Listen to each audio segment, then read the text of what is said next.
বন্ধুরা, চলে আসলাম আবারও একটা নতুন লং ভিডিও নিয়ে। তো আজকের ভিডিওতে দেখাবো সেই সীতা আংটি প্যাটা কেমনভাবে লাগাতে হয়।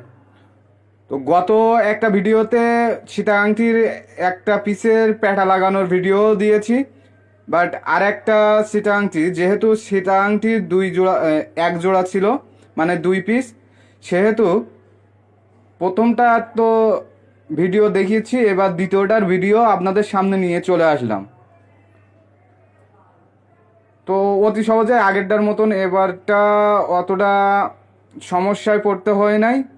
এটা অতি সহজেই জয়েন দিতে পেরেছি, কেননা আগেরটায় একটু কষ্ট দিয়েছিল, বাট এটা আর ততটা কষ্ট দিল না।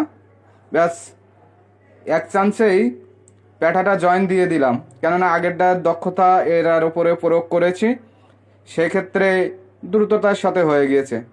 একটু হাত দিয়ে ধরবো বিদায় ফু দিয়ে ঠান্ডা করে নেওয়ার চেষ্টা করছি। ধরে ফেললাম হাত দিয়ে।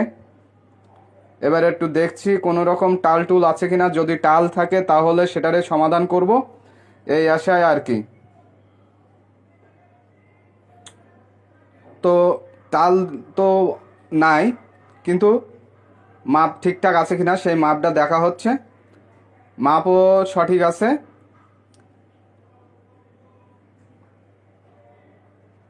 প্রত্যেকটা কাজ নিখুঁততার সাথে করতে হয় এবং সম্পূর্ণ নিখুঁততা প্রকাশ করতে হয়।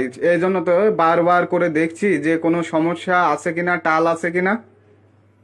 হয়তো বা একটু টাল আছে, তো সেটারে সমাধান করব।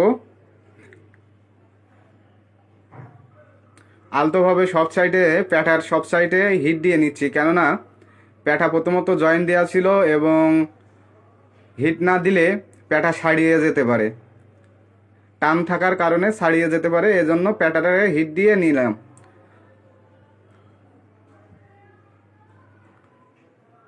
বাহ, বেশ সুন্দর হয়েছে কিন্তু প্যাটাটা জয়েন্ট।